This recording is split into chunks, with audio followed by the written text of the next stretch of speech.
Sorry. Good evening to everybody. On behalf of Philosophy family, it's my pride privilege to extend a happy welcome to all the scholars and teachers of philosophy across the country to be part of this academic session. Today, we have two sessions. In the first session, we have with us Brigadier Dr. J.S. Rajpurohit sir, the ex-Indian Army officer and former professor and head Department of Organizational Behavior and Strategic Management, Secunderabad. Today, he will speak on the Triguna theory and the human brain. And the second session, we have with us Professor Hamidul Maraji, the Director, International Center of Spiritual Studies, Kashmir. Today, he will reflect on religion and philosophy of religion. Both Dr. Rajpurohit sir and Professor Maraji have been invited to Philosophy family many times to contribute their wisdom on their area of interest. And today it's my pride privilege to extend a hearty welcome to both the speakers to this Sunday webinar. Before inviting Brigadier Dr. Rajpurohit sir in the first session, let me present a brief introduction towards his administrative and academic achievement. I don't want to make it long. You know, Dr. Rajpurohit sir has more than 36 years of experience as an Indian Army officer and having a brilliant academic career in National Defense Academy. Rajpurohit sir has obtained his master's, MPhil and PhD in Business Administration from Usmania University and Master of Science in Defense Studies from the University of Madras. He has obtained many courses in yoga, philosophy, and other disciplines. He's very popular as an accredited management teacher. And he has 35 years of military operation in counterinsurgency operation in mountain and desert warfare. He has conducted projects in real life challenges in Indian Armed Forces. He has been a part of international military delegation and international strategic management and disaster management. He has been awarded 4 times for his professionalism and academic excellence by different Indian authorities. He has authored many books. He has contributed many articles to different national and international journals. I don't want to reflect upon all the things due to the positive time. Now, I request Dr. Rajpurohit sir to speak on the scheduled topic, Triguna theory and human brain. I also welcome Professor Dr. K. Rao, the moderator of the session, and our host and convener, Professor Pramod Kumar Das, to the session. Over to Dr. Rajpurohit sir to commence his speech. Namaskar, Jai Hind. At the outset, I must congratulate Philosophy family for their commitment and to the cause, the way they are dedicated, and every Saturday, Sunday, you all conduct such wonderful educative sessions. It is fully appreciated and applauded. My sincere compliments. I also thank Professor Pramod Kumar and the entire team for inviting me to this occasion. I am only a practitioner of philosophy and Indian Sanatan Dharma. Being an Indian, I can contribute to that extent. Militarily, I have been a soldier all along my life and have had the opportunity of learning from experts and gurus like all of you. In the journey of learning, today I shall share my views about Triguna theory and how does it get related to human brain. So in the process, we shall also be able to speak Triguna theory, part about Ayurveda, Tridosha, and what all our ancient scientists gave out with respect to Shalya Tantra. And then if we graduate to the modern days, how has the Western world actually expertised and gained experience and expertise in going deeper into the human mind and human brain. At the end of it, I'll try and correlate both of them. There is no comparison whatsoever. Brain is a physical organ, and Triguna theory is the mental state, the mental stability and the balance that we talk of. So how do they correlate and integrate, and how can they be made use of for the good of the humanity? I shall attempt to answer. All your suggestions are most welcome. I shall be happy to learn from all of you. And to start with, let me share a small presentation that I have.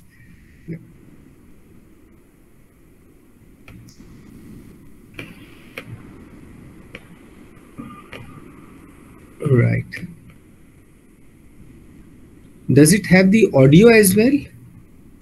I have an audio video. No. I shall be sharing an audio video. Will I be able to share that, and you all will be able to listen to the video? I hope that facility exists. Yes. It is clear. It's clear. All right. So you can see the screen and I can commence. Is that right? Dr. Yes. Kailash? Yes, sir. Wow. It is visible. It's visible and audible. Thank you very Okay, much. please. Thank you very much. The time available with me is what, 40 minutes, 30 minutes? How much time do I have? It's 45 minutes. 45 minutes. So I shall attempt to wind up by about 7:15, 7:30 ke beech mein. 7:30 is my last time. Fine. Thank you. Once again, good evening and heartiest welcome, ladies and gentlemen. Today I shall be talking about, as I mentioned, Triguna theory and human brain. I have earlier spoken about Triguna theory and its impact in our contemporary life in Kali Yuga. And I also had the opportunity of talking on the same platform with respect to Triguna theory and what is Yoga Sadhana in our last session. That was a very vibrant session, and to understand how does Yoga Sadhana and Triguna correlates and how do they actually help us improve our personalities, gain mental stability, and improve on the spirituality aspect of our individual mind, body, and the soul. So that was a fabulous exposition, and I really enjoyed talking and learning from all of you. So today I have added on another factor, that is human brain. And as we all know, that human brain is a physical organ, whereas Triguna is not. And when we talk of Triguna, these are those three specific characteristics that we have devised as our ancient Indian knowledge system to be used in each and every aspect of our individual life, professional life, and even in social life. So when I talk about Triguna theory, I shall be talking a little about Triguna theory per se, and how was it in those days and how does it apply today. And Triguna theory, if you recollect, is also related to three dosha. That those three doshas have taken a different form and developed into Ayurveda, and the mental aspects of the mind and soul has been taken on by Triguna. Shalya Tantra is one aspect which talks about the surgery that we had in ancient system. So I shall be relating part of it to the surgery, and how much does it go into the human brain and its surgery, and understanding human brain from the Indian perspective, Indian ancient knowledge system. Then I'll come on to the human brain to talk about what do we have today, what is our knowledge system that is existing. And fortunately, the West has taken a great lead. They have gone deeper into the human brain and have been able to establish connections between at least between the brain and the mind. To the soul, I'm not too sure. And then I shall attempt to identify points of integration, and how can we understand the human brain, and by understanding our Ayurveda, our Triguna, how can we actually enjoy the modern Kali Yuga life of ours. So let me begin taking on to Triguna theory. You are all aware, you are all experts. I need not say much about the origin and Triguna as such. It is mentioned majority of it in Sankhya philosophy, which depicts this theory as a personality theory. And we understand that Purusha and Prakriti and origination of Triguna theory. I shall avoid going into details of it. However, suffice to say that in Prakriti, everything has got three different forms of Sattva, Rajas and Tamas. Be it live or still, every being has the traits. How do these traits impact us and the personality and life as such on the planet is a wonderful insight to understand, and how we can really balance our three characteristics to enjoy the Prakriti part of it. Our Vedic philosophy talks about Triguna. Right from Rig Veda onwards, the references of Triguna have been far and wide. And every aspect of human existence, the existence of living beings, have been correlated to the three aspects. Atharvaveda in particular talks about Jivatma, Paramatma, and then Advaita and the non-duality theory. In all aspects, all three, whether it is Advaita or non-duality, the Triguna accepts, the three prime characteristics exist. And then as we go by the yugas, all the yugas that we have seen through, be it Ramayana or Mahabharata Yuga and the present context, we have seen the impact of Triguna in the actual living beings. Bhagwan Ram himself has been an epitome of maintaining the finest balance in a personality. Despite the tamasic aspect that he went through in his life, he has exhibited how to maintain a very, very fine balance. And maintaining a fine balance, yet you can overcome all the obstacles, you can overcome all the challenges of your life. There's no more better leader and personality than to understand Triguna from Lord Ram himself. And similar characteristics we observe in other characters of Ramayana, be it Hanuman, be it Lakshman, Mata Sita. You take any other episode of entire Ramayana, you can derive the three contextual aspects of Triguna in all aspects. And what is more important is, what are the lessons that we draw for ourselves? That is more important. Same is with Mahabharata and Gita. Mahabharata is the overall context of Bharatvarsh in those days, and Gita is the context of the battle fought, and how to maintain that fine balance. He had to act. Arjuna had to act. And act for what? Act for destruction. Destruction of whom? He was meant to kill his own brethren, relations. And in such a situation, what would be the mental state? Then this has so well been depicted, and you're also aware that how Lord Krishna in his 18 chapters of Gita exhibited the essence of Triguna. There are different aspects of personality, life, profession, and so on, which exist in Gita, but certain chapters do talk very specifically about Triguna theory. Then we have our own Indian philosophical traditions like Vedanta, Sankhya, Yoga, Jainism, Buddhism. They are all based primarily on these three factors, and we are all aware of it.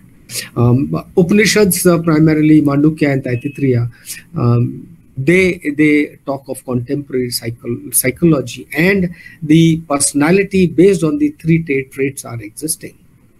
I was talking of Gita. These five chapters, 2, 14, 16, 17, and 18, they talk very clearly about Triguna. I shall give some references as we go by.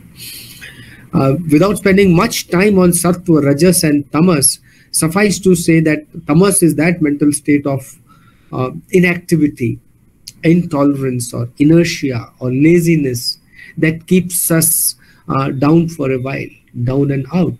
It is that mental state which also helps us in recuperating from all the ills and maybe gather energy and then get out towards doing the better part of what is required to be done. A simple example is going to bed, sleeping. Sleeping is a tamasic activity, yet so very important in our lives. At the same time, getting differentiated between right and wrong and abating the wrong would become a very negative aspect of tamasic, and which probably we should attempt to avoid. Rajasic, you're all aware, is that action-oriented, achievement-oriented personality that works for self-esteem, that works for the achievement of all kinds of wealth, property, rights, personality, and everything. So the rajas could be oriented either towards tamas or towards sattva. And sattva, we all aware, is the form of purity, wisdom, that knowledge, and that cool and calm personality of ours, which maintains the fine balance as we spoke. So sattva on one side, which is highly positive, tamas on the other side, which is highly negative, the rajas plays the balancing part. And we all know that these are all states which are higher than the brain. They've got no relation to the brain. When I connect with the human brain and the contemporary medical sciences, you find that the Western scientists have identified parts of the brain which correlate with fear, correlate with emotions, correlate with good and bad. And as many number of times you perform an act, good or bad, right? You perform a thought, good or bad, it has an implication. And more the number of times of repetition, the brain gathers that dust. Brain gathers that power, and you tend to get into that line to follow whether sattvic mode of life or tamasic, or in between, the rajas impacting. Now, based on this, we also have identified our personalities, which refer to either of them. Right?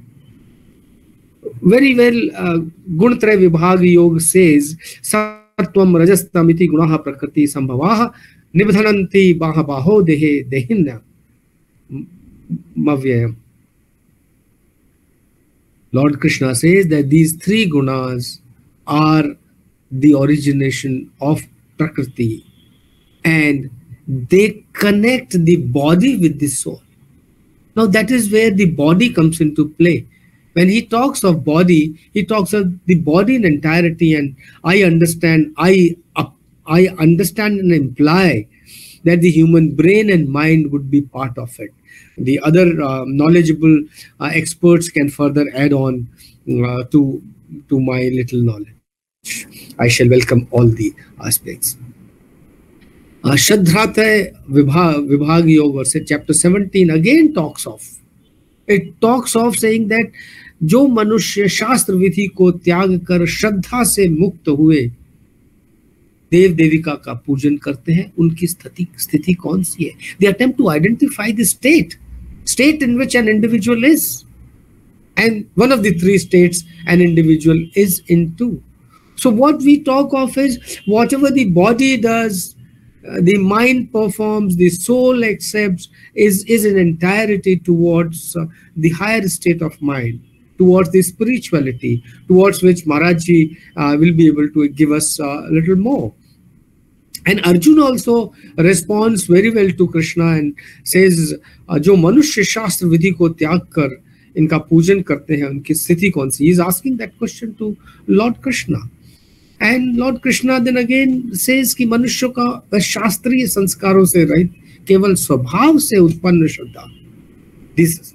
So what he says, मनुष्य को शास्त्रीय संस्कारों का, that means he is taking the individual away from the body, and स्वभावों से उत्पन्न, स्वभाव, भावों से उत्पन्न, these three characteristics of Rajasic, Tamasic and Sattvic are the three aspects which Lord Krishna talks to Arjuna. Now, based on the entire theory, I like to draw your attention. We all understand this, that indriyas of cognition, please pay attention here where I'm showing my cursor. The indriyas of cognition are all physical body organs. Yes, please. Not moving. Oh God, thank you. So okay, I'm trying to, now can you see? Oh, okay, you can see now. Abhi dikhai de raha hai, sir? Okay, so what I'll do is I'll reshare. My sincere apologies. It's somewhere got. Yes. Yes, sir. You can see now. All right. Abhi dekhiye. Yes. Okay. Now you're visible. I'll try. Is it moving? No. Yes. Okay. Thank you. Thank you for informing, sir. My apologies. Probably the technology is taken the better of me, better of human body and the mind. All right. Thank you for informing me. See, I was talking of this slide, which is a very famous slide. All of us know about this. That how Purusha and Prakriti gets converted into the three higher mental states or spiritual states of Sattva, Rajas and Tamas. At the end of it, all three characteristics have been acted upon, are required to be acted upon by this body. And the central control of the entire body is with the mind and brain. So brain is that controller which makes all our indriyas of cognition and indriyas of action to move and perform and act, whether it is sattvic or tamasic. So what I was saying, that this manas is one part of the higher levels of mind, but the other two indriyas of cognition, where my cursor is, you can see the cursor, please. Yes, no? Okay, all right. So the indriyas of cognition are all physical organs. The indriyas of action are all physical organs. Please see that. So what is most important is, when I correlate this and take you to human brain, you would understand that even for going to the highest level in our body towards the mind and soul, ultimately it is the brain which makes our organs function, our indriyas function, and then we say, oh, he's a saintly gentleman, or we say, he's what an evil guy. So the behavioral scientists or rishis and rishikas who existed in our ancient times, or the behavioral scientists of today, the behavior is observed, and behavior of the human body, human brain, human organs are observed for each one of us to draw our own conclusions. I hope that make that very clear. The moment I meet you and my body language talks to you, you understand what frame of sattvic, rajasic or tamasic frame I am in, and accordingly you can deal with me. So irrespective of what frame I am in, my body organs have to act. And who controls the body organs? It is the brain that controls the body organs. Who controls the brain? I leave that out, because it's the mind and the soul that controls. So all our attempts to say that body is the carrier of the soul and we should take care of the body so that soul is taken care, and all these actions and organs need to be performed in such a manner that they are all for good of the society, Vasudhaiva Kutumbakam type. But when you say all these things, the three activities have to be balanced. Without that balance, it cannot progress. The tamas ahamkara, whether it is tanmatras or bhutas, they are the forms which are not the organs. They are the qualities of the organs which reflect behavior of the organ. Sound, touch, form, flavor, smell. Ether, air, fire, Panch Mahabhutas. Now, Panch Mahabhutas have an interacting impact on body brain and the mind, and so on. So I leave that here and draw a simple conclusion that whichever state of mind we are in, our brain has to work to make our organs operate, work, and exhibit whatever state of mind I am in. If that is drawn, I shall be happy to take you to the next slide and show that the journey of consciousness to the matter, it may come from all over the world. It comes down into sensory organs, the faculties of action, the mind, and all the aspects of sattva, rajas, and tamas. Tulsidas ji very eloquently said, Ishwar as jeev avinasi chetan amal sahaj sukharasi. जीव का यह अविनाशी स्वरूप कभी गुणों से नहीं बंधता, परंतु जब वह विनाशी देह को, देह की बात कर रहा है, बॉडी की बात कर रहा है. When he talks of body, I also talk that he is talking of the brain as well, because body encompasses the brain.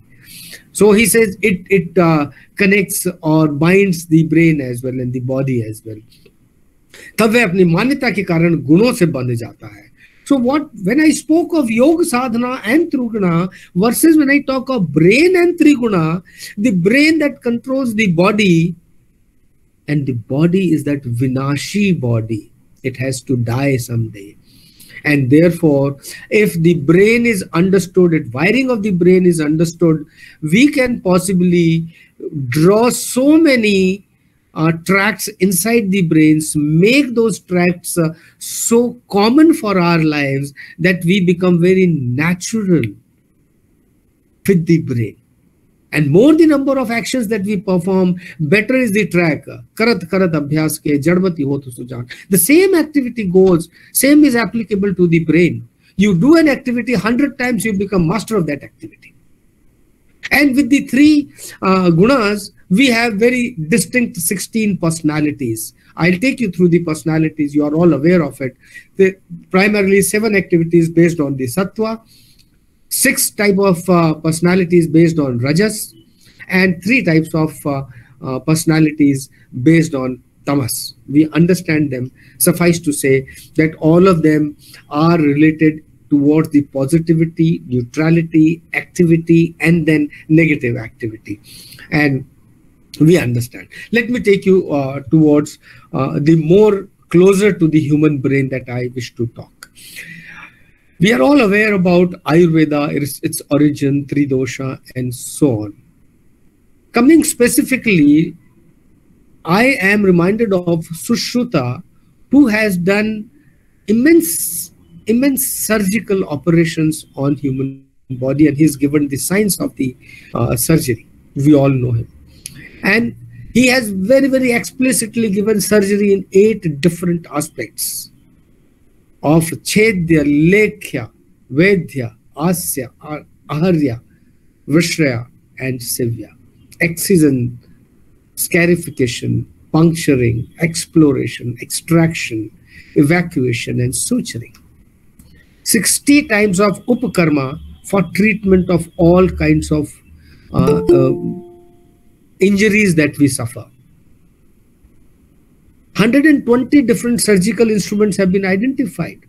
More than 300 surgical processes have been identified for all the 8 varieties or 8 categories of surgeries that have been explained by him. So when I'm saying this surgery would have been carried out in those days right from the brain to the toe. The whole body is part of it, and I'm sure he had conducted large number of operations on the brain as such, because understanding of the brain is what we need to focus. And other injuries, other operations or fractures or lacerations or injuries can be handled in a different manner. But the injuries to the brain have to be handled in a very, very specific manner. In fact, if I may correlate this with the present day context, all the experiments with the brain, incisions into the brain and operations into the brain, and impact on the activities and the capabilities of the organ and the capabilities of the mind and the soul, which is correlated, is directly dependent on understanding the brain and what part affected adversely, will impact my organs adversely. And once that organ is affected adversely, you can further correlate with either Tridosha or with Triguna. Sushruta also gives in-depth account about the 12 varieties of fractures, 6 varieties of dislocations. He talks about orthopedic surgeries, which are relevant even today. He talks of traction, manipulation, apposition, stabilization, post-operative physiotherapy, and so on. So all types of medical sciences that we have seen were known to us in good old days. And if you recollect, 1835 onwards, our Ayurveda was taken to Britain. By 1903, they had worked on this, and the Western sciences improved on this. It is not to say that they got everything out of Ayurveda only. They also devised their own means, and last 200 years, 300 years have been the Western magic with the surgery and the Western medical sciences, which have done tremendous to our well-being today, physical well-being. And Sushruta connected the health not only with the physical, but with the mental well-being as well. And preserved by the maintenance of balanced humor, good nutrition, elimination of waste, and pleasant, contented state of body and mind. So he talks of both the things.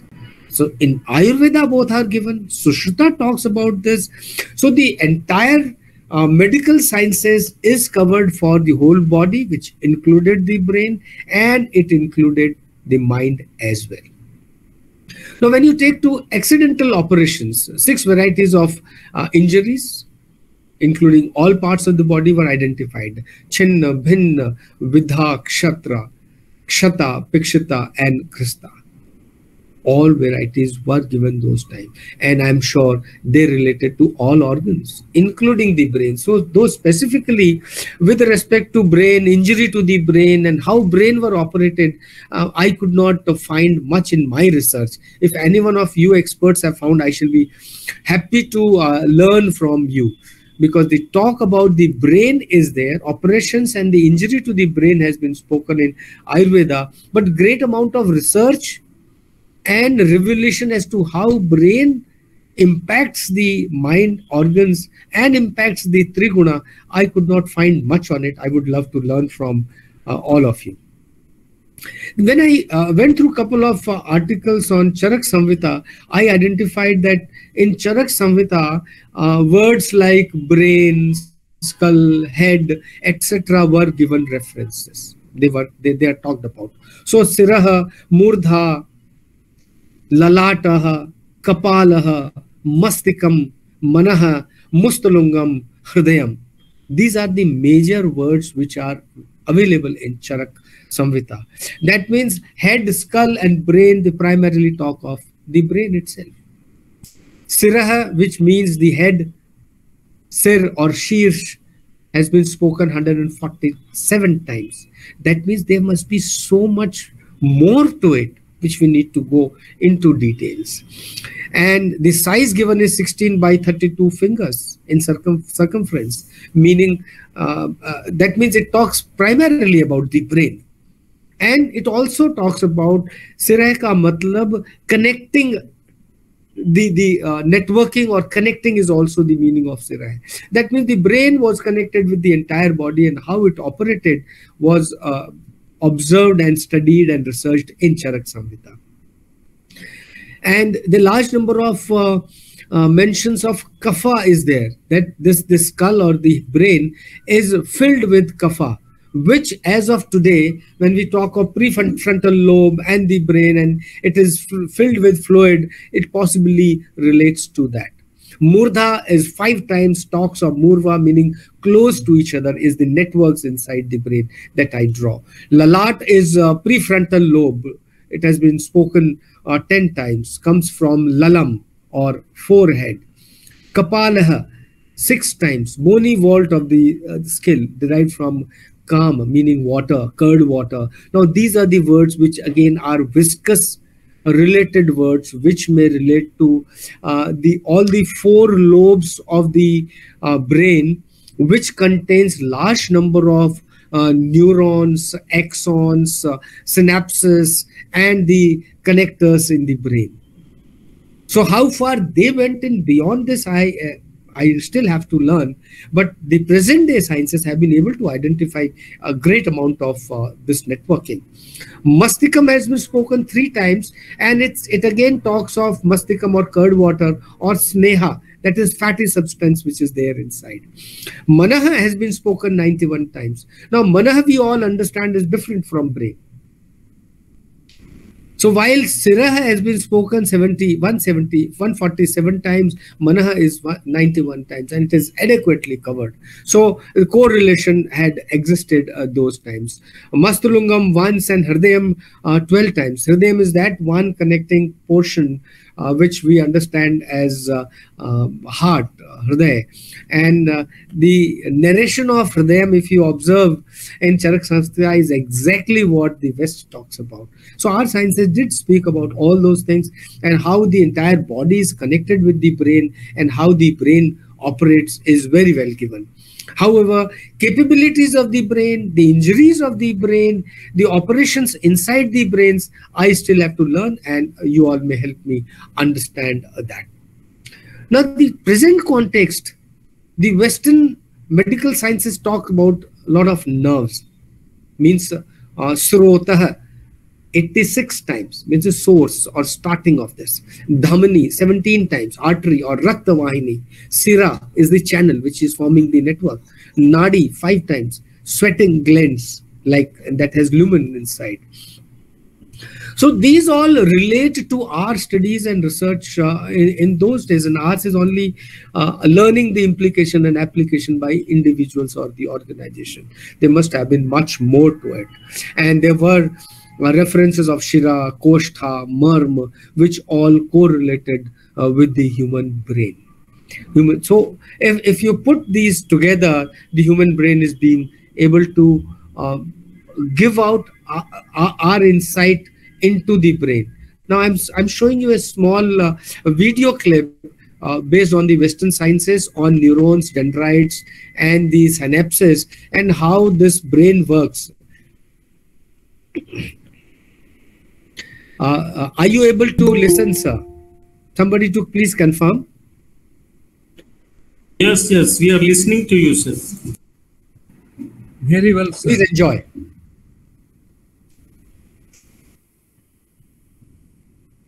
Surely, surely.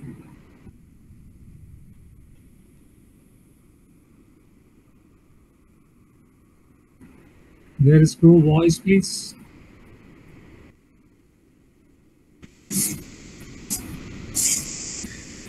Oh, the voice video is playing. Video is playing.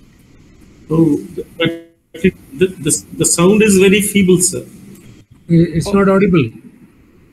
Okay, what I will do is, let me replay this.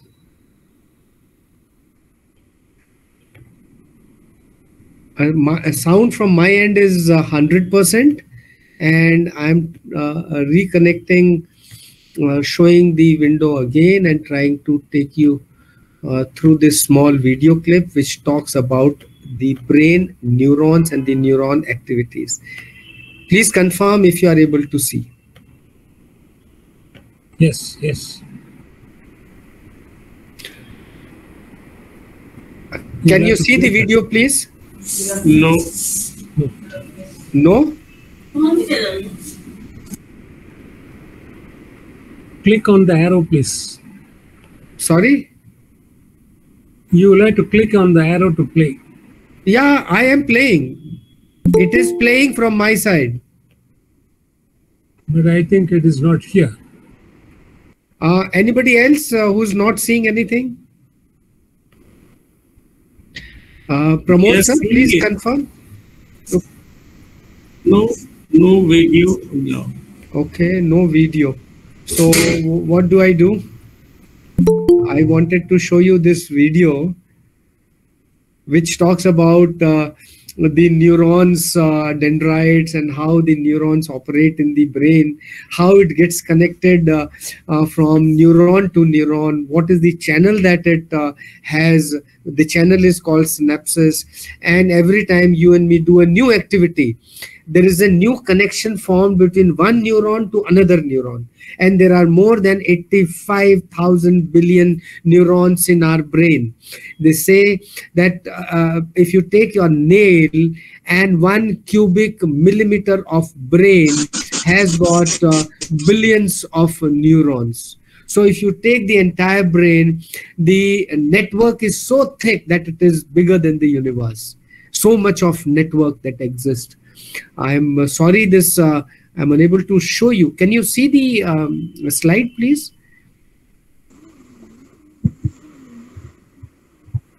Okay. Yes, yes.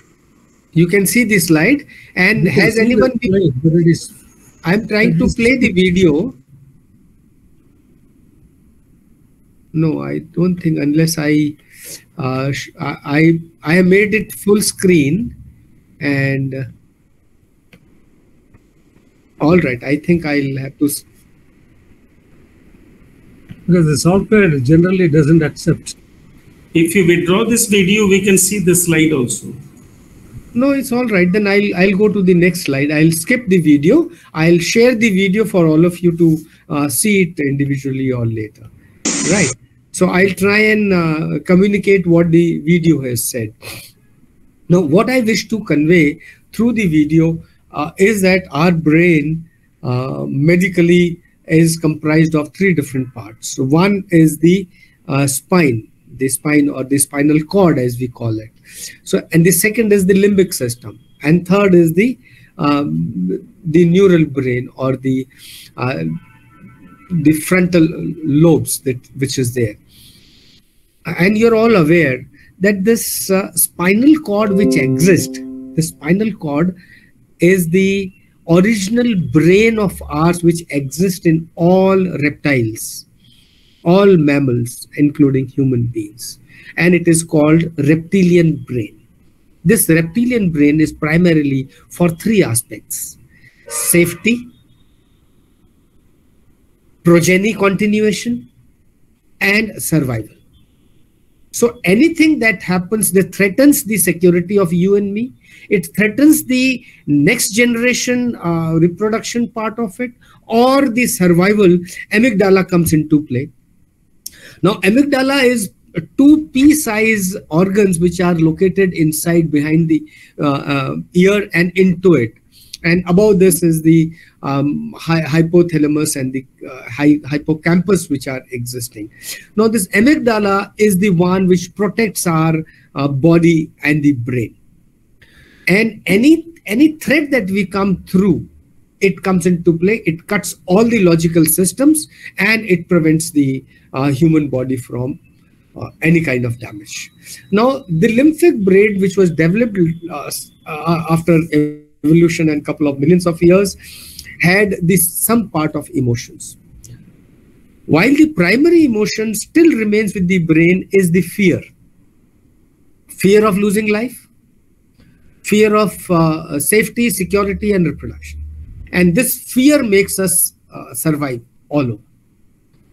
The other emotions developed gradually into the mammals. And the last part of the evolution, which is there, is the upper portion of the brain. So inside where this hippocampus is there, you can see this particular portion. This is the, if you all can see my cursor, this is the spine or reptilian brain. This is the lymphic brain, and all this colored portion, the lobes which are called, there are 4 varieties of lobes, which have the majority of the network which is existing. And these networks are the ones which the Western scientists have studied. And if I take you beyond, our rishis and ancient Indian scientists studied the neural networks and connected it with the mind and connected it with the soul, is a fabulous phenomenon. So the 3 parts of the brain, as you see, is cerebrum, cerebellum, and the brain stem. So this is brain stem, this is cerebellum, and this is cerebrum, all outside this. To see it more clearly, brain and the 5 sensors it gives out, this is the spinal or reptilian brain, this is the cerebrum or the amygdala, this is amygdala here. And then outside all that you see cloudy things, this is the cerebral cortex, which has been developed in the latter part of the evolution. Now, all the networks are existing here, which are rational, logical, and very, very calculative, extremely fast. So whenever you take a logical conclusion, when you say Sattvic and Rajasic, Rajasi, Sattvic, etc. is logically derived from here. Ethically, it may mean something different to different people, but when it is good for human, it is derived here. And despite the logic, you find some people doing negative things, evils.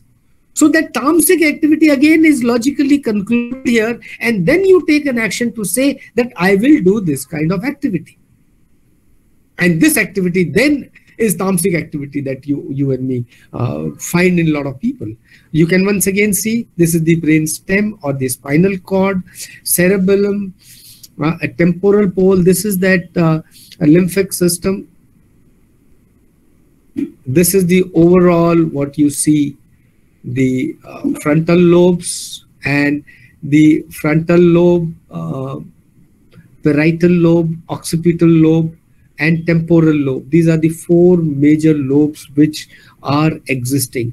And if I correlate these lobes to what our rishis have studied, our scientists have studied, scientists have found today that frontal lobe, this area, which is Kapal or Lalatam as we had studied, talks about problem solving, judgment, inhibition of behavior, anticipation, self-monitoring, motor planning, personality, emotions, awareness, organizations, and all this. And mind you, this is one part of it, and it is not connected only with the frontal lobe. Whenever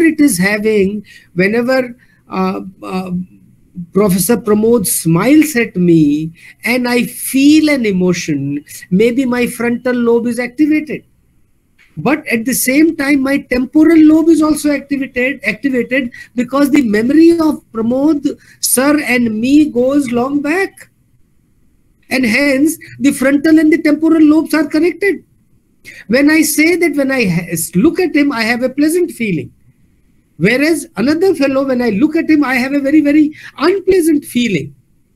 Now, this feeling, memory, problem solving, emotions are so correlated.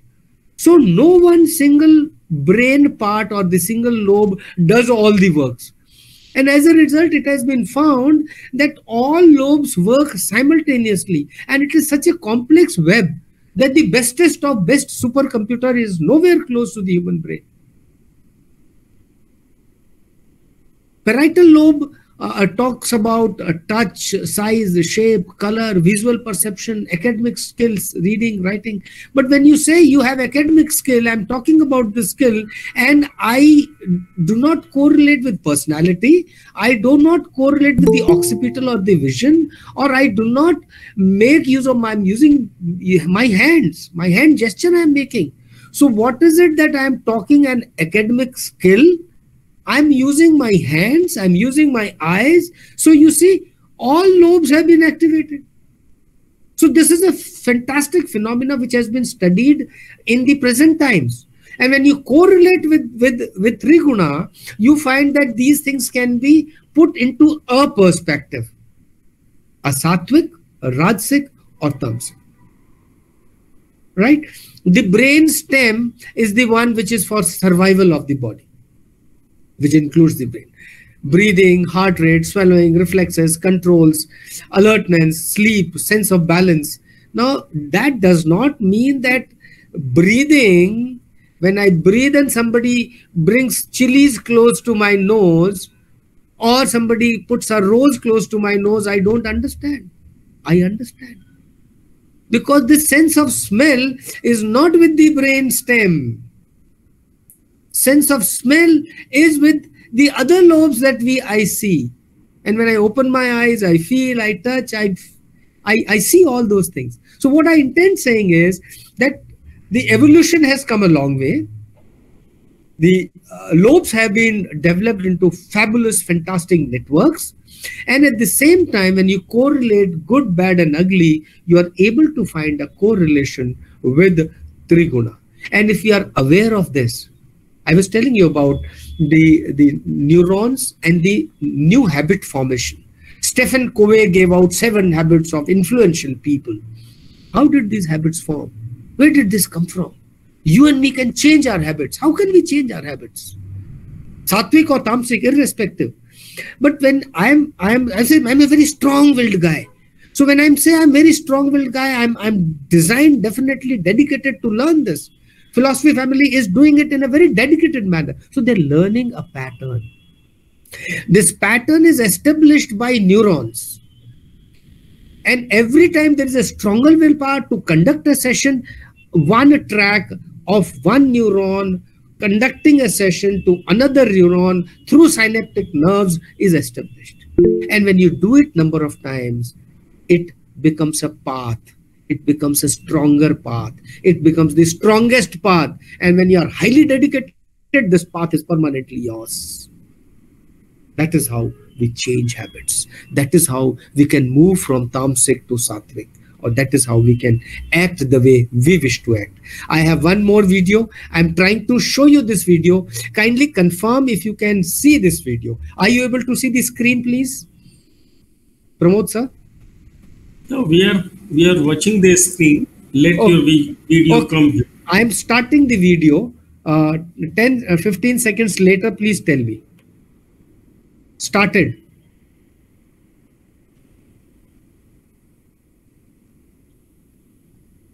No change has. Sir, it is not reflected, sir. It is not reflected. Okay. So I shall skip this. I shall go to the next slide. My apologies, for some reason I cannot show you this. So you can see the slide? Yes. All right. So this particular video spoke about the nerve centers, nerves, dendrites, axons, which is the heart of the neuron, and then the synaptic waves which connect the two neurons, and that is how we form our habits, we change our activities, our organs work accordingly, and they are all controlled by the brain. So while brain does this, the mind and the soul, they play their part. The time is getting closer, so I shall run a little faster. And there are two aspects of our memory. Memory is, we say, inbuilt memory, short-term memory, long-term memory. And there are so many 100 billion neurons which are existing. And there are over trillion synaptic connections formed in large number of neural networks which exchange information. Behavioral models of information, coding and decoding is done while storing this data. Every time you meet a new gentleman, new situation, there is an emotional tagging which takes place, and this emotional tagging reminds you of that person the moment he or she comes in front of you. So these are all stored in the form of series of sensory inputs in our brain. And these are all those lobes that I was talking of. And every time this information is rehearsed, you start getting longer memory. You correlate with them. And this can be described by two measures, two ways, declarative and procedure. Now, declaratives are all the conscious memories used every day on facts, personal experience, internal mappings, etc. Whereas procedural are the memories which are unconscious skills. You have learned that skill, you did not do it, but you possess it. Swimming, riding, cycling, and so on. And these can be studied more. So I'll try and again attempt to correlate the electron microscopy image segmentation with our Triguna theory. As I mentioned, that there are hundreds of billions of neurons which operate in the brain. They have the synaptic connections, and when their cross sections were taken and the photographs taken and their electronic microscoping was done, they found that they have large number of storage space in terms of terabytes and beyond. 1. 2, there were patterns of movements of the rushing in of the blood and the energy, and with the changes in the emotions, the brain waves changed. Like there's highest emotion or the impact on the brain is because of the fear, because we survive because of the fear. The second highest brain activity is during reproductive stage, or the sex part of it. The third are the long-term memories which impact us. So these show movement of the or flow of blood into different segments of the brain, and it is seen that these are impacted by whatever habits we form. And again, it can be correlated to Triguna as to what we decide, where we want to focus on emotions. In army, like we say, we teach our soldiers to overcome fear. इतना आसान थोड़ा ही है मरने के लिए तैयार हो जाना. But we teach him. What do we do? हम उसके न्यूरॉन्स को इतना स्ट्रॉन्ग बना देते हैं कि वो उसकी लाइन पक्की हो जाती. He overcomes that fear. But it is not with everyone. So gradually we learn to change our habits, and it is all that can be changed. We can learn about our brain, we can learn about Triguna, and attempt to put the correlation together, and maybe make our habits, make our personality the way we wish to. With this, I come to the close of my session. I spoke about Triguna. I took you towards a bit of Ayurveda and our research in Ayurveda. Then I spoke about the modern human brains and its formation, and how the neurons operate, and how our memories can be impacted, how we can change our habits. And thanks to the modern medical sciences that we have been able to look into it. The integration lies in the fact that we have a super class science of Triguna that exists in our ancient systems. That science put together with the present medical sciences can be correlated and understood. We need to open our thought processes, views, and integrate and learn how it can be done. I learned a wonderful thing. Sadhguru was speaking, and he was speaking in US. He says whenever an operation is performed, surgery is performed, anesthesia is given, and the man loses consciousness. Operation is done, and he's brought back to the consciousness. And Sadhguru says, you know what? He says, why do you have to give anesthesia? Why can't you put an anesthesia in my sattvic state, in my mental state, in my mind, or in my soul, and say disconnected for this period? You will not need an physical anesthesia as such. To which the Western scientists and the neuroscientists did not have an answer. We possibly need to find answers to such difficult questions. With this, I have finished. If there are any questions, I shall attempt to answer. Thank you so much for a very patient hearing. Okay, thanks so much, Dr. Rajpurohit sir, for your brilliant exposition on Triguna theory and human brain. Sir, you have made a very beautiful connectivity and correlation between the two. Through it, you have tried to reflect the challenges applied as reflected in the Ramayana, Mahabharata, Gita, Upanishad, and the contextual aspects of Triguna theory.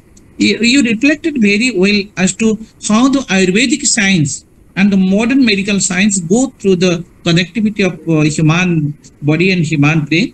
I don't want to reflect upon how you have analyzed the human brain as per the modern technology, but you have very beautifully correlated the Rajasic and the Tamasic, Rajasic and Sattvic activities at the reflection of human brain. And yeah, you have very brilliantly reflect upon the role of the neurons on human activities. Okay, I don't want to reflect upon more on it. I request Professor Pramod Kumar Das to make to carry on the interactive session. Over to Professor Pramod Kumar Das. Thank you, sir. I really appreciate this talk. This was a different type of talk. I have one question to the speaker. Can we say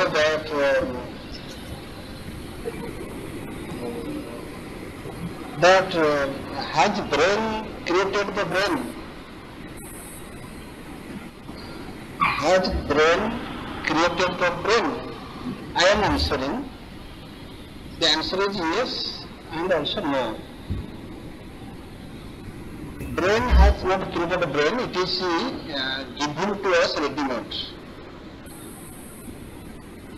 We can say that God has created this brain, but at least it is sure that man has not created his own brain. We are given a brain. So the answer is no. And the answer is also yes. Brain has created a brain in the sense the brain we have with us, we can moderate it, we can make it a better, more systematic by regulating our gunas. Sattvic, Rajasic and Tamasic. We have three gunas, we have habits, we have many tendencies, and by operating that we can have a better brain. Therefore, our brains are different. So when we relate to the biological brain, Your voice is broken, sir. am I audible? Yes, please. Audible. Very loud, sir. Really audible. Okay. So when we are talking about the biological brain which is not created by us, and when we are talking about the gunas which are very much created by us, we are responsible for sattvic guna, rajasic guna and tamasic guna. We are responsible for that, and by having that, we can moderate the system of our brain system. So in that sense, we are the creator of our brain. How do we respond to this? Then we shall go to Professor Avinash Srivastava and Professor Ranjit Ghosh, sir. You want me to answer? I think Professor Ranjit Ghosh, if he comes in, will be benefited more. They can also answer. Professor Ranjit Ghosh sir and Avinash sir, they can also Not you. Hello, sir. Hello, shall I ask? We must thank Dr. Rajpurohit for for giving a new dimension to bring out a relationship between Triguna theory and brain. Now, one thing that needs clarification is this: Trigunas are mental or neural?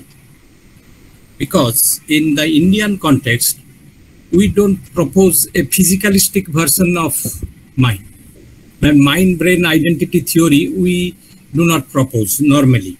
So this question is to be clarified, that whether it is mental or neural. Now, if it is so, then the Indian version is same as the physicalistic version of the identity theory. And if that is correct, then another problem will arise. Then we cannot give the proper exposition of a soul theory in the Indian context. So how would you react to this question? Thank you, sir. Thank you. Thanks you, Professor Ranjit. That's a very, very deep question which requires tremendous understanding about the brain, about the mind, about the soul, and then understanding Triguna. You have very, very rightly said, Triguna is much beyond the physicality of the mind. Correction, physicality of the body. And in body, the brain is part of physicality. Therefore, to put apple and oranges together and say they are related, I don't think they are. They can be compared equally, because if the Triguna theory is all above the brain, maybe mind or somewhere between the mind and the soul, which regulates me overall. So it definitely is not part of the brain. That I am very sure that Triguna, none of the guna is part of the brain. It is much higher. I take it to the Manaha Sthiti, which is higher than the brain. The second part, very nicely you put it, is it neural? How does it impact the brain and the body then? You know, that is where I drew reverse correlation. And the reverse correlation is what Pramod sir said: the brain is given to me by the God, Now within the brain, I am trying to understand that there is part A, part B, part C, and there are neural connections and the neurals operate, and this is how neurals operate.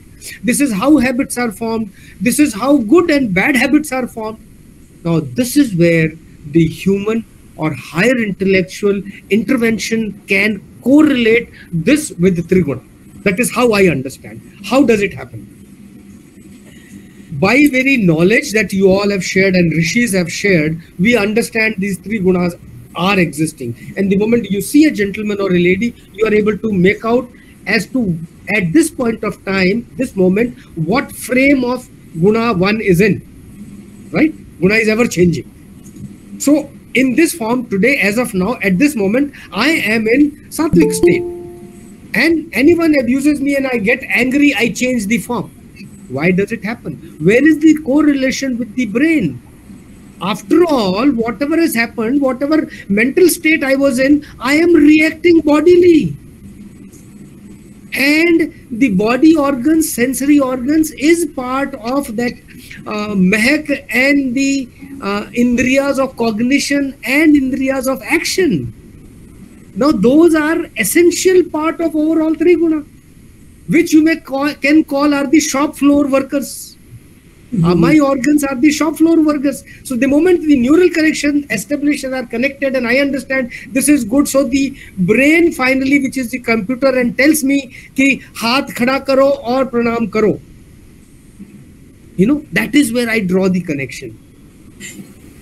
Despite brain being physical and Triguna being metaphysical, there is a very strong correlation, and it is a reverse correlation. I can learn from Triguna and change myself.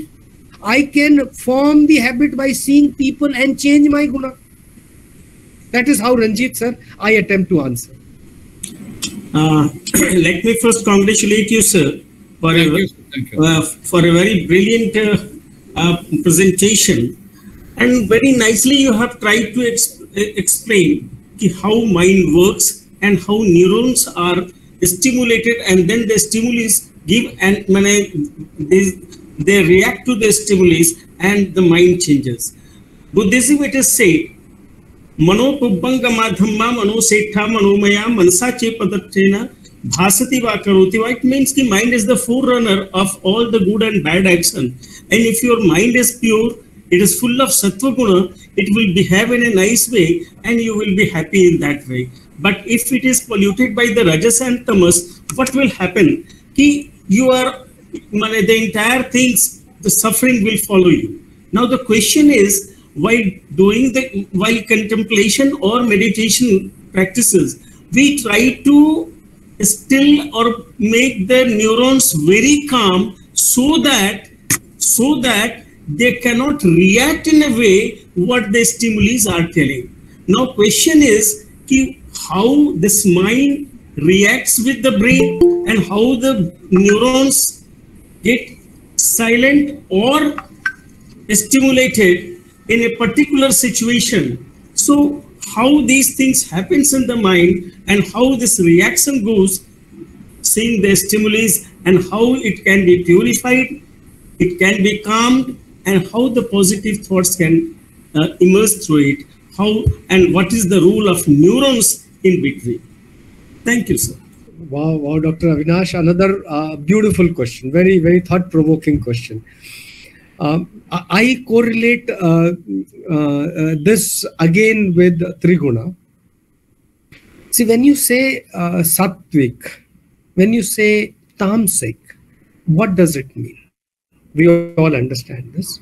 And when I say neural connections, and when I'm in a very high state of emotion, fear, shock, surprise, negativity, the blood rushes to the brain. And blood rushes to the brain, that emotion gets activated. That respective part of the lobe gets activated and my body responds. Samne saap aa jaye, the threat is there, so my body responds in a very different manner. Now, the process of Triguna correlating with this kind of threat or balancing my mind has got very, very subtle but very strong relation. How? When a physical threat is there, you all know that dopamine is produced.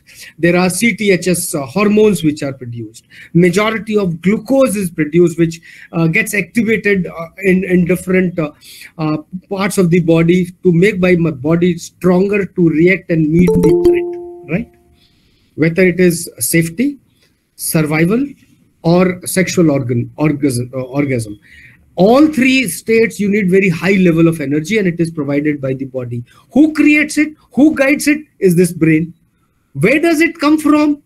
The brain, which maintains the body. And beyond that, you still have to understand that if a child has two children are fighting, you don't get emotional about it. So you take a very rational decision. And even in very hyper state, in front of, if there is a major threat, just think, control yourself, focus, and then take an action.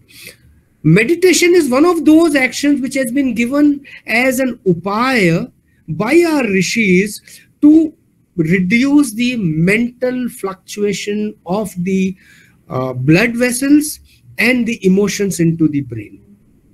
There are many more measures which are given by the Chinese, Japanese, Americans. Our system of yogasana, yoga sadhana, meditation are all time-tested systems which maintain the balance of this brain, and the emotional aspect of this is prevented by preventing rushing of the blood into that respective part to control the emotion. And that सब बोलते हैं यार गुस्सा आता है तो 3 घूंट पानी पियो, 1 glass पानी पियो, 10 तक काउंट करो. What is all this?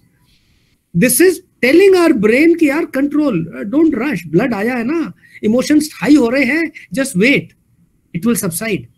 What does our Vedas say? वो कहते हैं यार meditate करो, देखो, एहसास करो. Meaning that all these attempts are towards balancing the emotions through controlling the flow of blood into millions of those nerve centers which come into the neural network of the brain. I hope that answers. Sir, now it's time to move to the second session because of the positive time, and